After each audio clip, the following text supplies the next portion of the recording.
आज आपण आषाढ विशेष 4 ते 5 दिवस टिकणारे, मऊ राहणारे, ना भोपळा किसता झटपट असे भोपळ्याचे खुसखुशीत घारगे ते कसे करायचे ते बघूया. नमस्कार, मी ज्योती, ज्योतिष किचनमध्ये सर्वांचं खूप खूप स्वागत आहे. चला तर रेसिपीला सुरुवात करूया. अजूनही चॅनलला सबस्क्राईब केलं नसेल तर ज्योतिष किचन चॅनलला सबस्क्राईब करा. घारगे बनवण्याकरिता मी इथे अर्धा किलो इतका लाल भोपळा घेतलेला आहे. त्याच्यावरच्या मी इथे बिया काढून घेतल्या आणि आपल्याला ह्या भोपळ्याच्या साल काढून घ्यायची आहे संपूर्ण.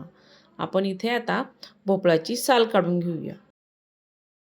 भोपळा छान असा लाल बघून घ्यायचा आणि छान असा तयार झालेला बघून घ्यायचा, म्हणजे घारगेही छान होतात आणि कलर असल्यामुळे चवही त्याची छान लागते. मी ते भोपळ्याचे छान साल काढून घेतले आणि आपल्याला भोपळा आता चिरून घ्यायचा आहे. आपण आता याचे छोटे छोटे पीस असे कापून घेणार आहोत. हा भोपळा खूप छान तयार झालेला आहे आणि कडक आहे. चाकूनं पटकन कापल्या पण जात नाही आहे. ह्या पद्धतीने आपण याचे छोटे छोटे पीस असे कापून घेणार आहोत. या पद्धतीने मी इथे छोटे छोटे पीस कापून घेतलेले आहेत. आता सर्व भोपळा मी असाच कापून घेणार आहे. मी ते सर्व भोपळा कापून घेतला आणि आपल्याला आता तो धुवून घ्यायचा आहे. कारण मी हा विकत घेतलेला आहे, त्यामुळे हा भोपळा आपल्याला धुवूनच घ्यायचा आहे. आता आपल्याला कुकरच्या डब्यामध्ये धुतलेला भोपळा टाकून घ्यायचा आहे. आपण हा झटपट अशा घारगे तयार करणार आहोत, कारण या घारग्यांना जास्त वेळ लागणार नाही या पद्धतीने केल्यानंतर.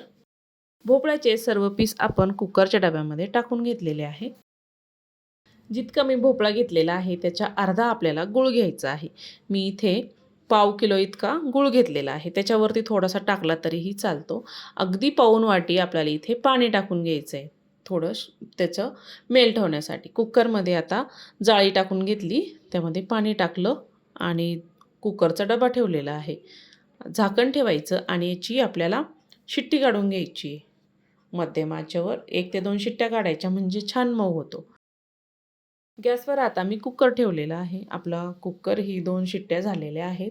आपण आता झाकण काढून बघूया. बघू शकता आपला भोपळाही छान आता इथे मऊ झालेला आहे. आपण आता थोडासा स्मॅश करून घेणार आहोत चमच्याने. लगेचच स्मॅश होतो आणि असे घारगे करायला जास्त वेळही लागत नाही. तुम्ही ते किसण्यापेक्षा असं झटपट गूळ आणि भोपळा एकत्र शिजवला ना, तर लवकर आपले असे भोपळाचे घारगे तयार होतात. इतर स्मॅशरने आपण भोपळा स्मॅश करून घेऊया, म्हणजे आपल्याला झटपट असे घारगे तयार करता येईल. आता ही खूप गरम आहे, सावधगिरीने करायचं आहे. थोडं थंड होऊ द्यायचं वाटलंच तर, आणि त्यानंतर आपल्याला हे छान असं स्मॅश करून घ्यायचं आहे. मी डब्यामध्ये अलगद असं स्मॅश करून घेत आहे. आणि याच्यामध्ये तुम्हाला जरी आता हे जास्त पाणी दिसत असेल, पण आपण जेव्हा तो भोपळा बारीक करतो ना, त्यावेळेस याचा छान असा गर तयार होतो. आता मी मोठ्या ताटामध्ये टाकून घेतलं आणि लवकर थंडही होईल आणि स्मॅशही आपल्याला करता येईल. त्यामुळे मी इथे टाकून छान असं स्मॅश करून घेतलं. बघू शकता तुम्ही आता थंड झाल्यानंतर छान आपला भोपळा स्मॅश झालेला आहे. आता एक छोटी वाटी मी इथे बारीक रवा टाकणार आहे. रव्यामुळे आपले घारगे छान खुसखुशीत कुरकुरीत होतात. आणि इथे थोडी सुंठ पावडर टाकली, पाऊण टीस्पून. अगदी थोडंसं मीठ टाकलं, थोडीशी हळद टाकली आणि इथे आपल्याला गव्हाचं पीठ टाकायचं आहे. मी इथे 2 वाट्या गव्हाचं पीठ टाकलं आणि संपूर्ण आपल्याला आता पीठ छान भिजवून घ्यायचं आहे. आता आवश्यक असेल तर आपण यामध्ये अजून गव्हाची कणिक वापरणार आहोत, पण सुरुवातीला आपण यामध्ये रवा टाकलेला आहे. 2 वाट्या इथे गव्हाचं पीठ टाकलेलं आहे. त्यामुळे आता छान असं मिक्स करून घ्यायचं. आवश्यक असेल तर आपण ह्यामध्ये पीठ टाकूया. अगदी मी इथे थोडंसं मीठ टाकून घेतलं, कारण गोडाचा पदार्थ आहे, त्यामुळे मी इथे मीठ टाकलेलं आहे.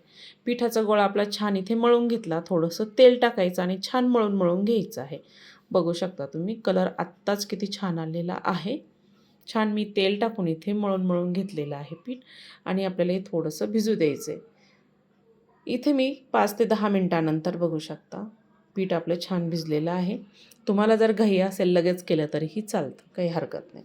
छोटासा गोळा घेतला आणि आपल्याला छोटे छोटे अशी घारगे, छोट्या छोट्या पुऱ्या अशा लाटून घ्यायच्या आहे. थोडंसं पीठ लावलं आणि पोळपाटावर आपल्याला ह्या पुऱ्या छान अशा लाटून घ्यायच्या आहे. या पद्धतीने थोडं पीठ लावा किंवा तेल लावा. जर पीठ छान घट्ट असेल तर तेल लावून लाटलं तरीही चालतं. पीठ लावायची अजिबात गरज नाही. ह्या पद्धतीने तुम्हाला एकसारखे जर घारगे हवे असेल तर एखाद्या वाटीने किंवा एखाद्या ग्लासने छान असं कापून घ्यायचं. मी ह्या पद्धतीने इथे घारगा असा लाटून घेतलेला आहे. आता आपल्याला असेच घारगे तयार करणार आहोत आपण. एका ताटामध्ये मी टाकून घेतले.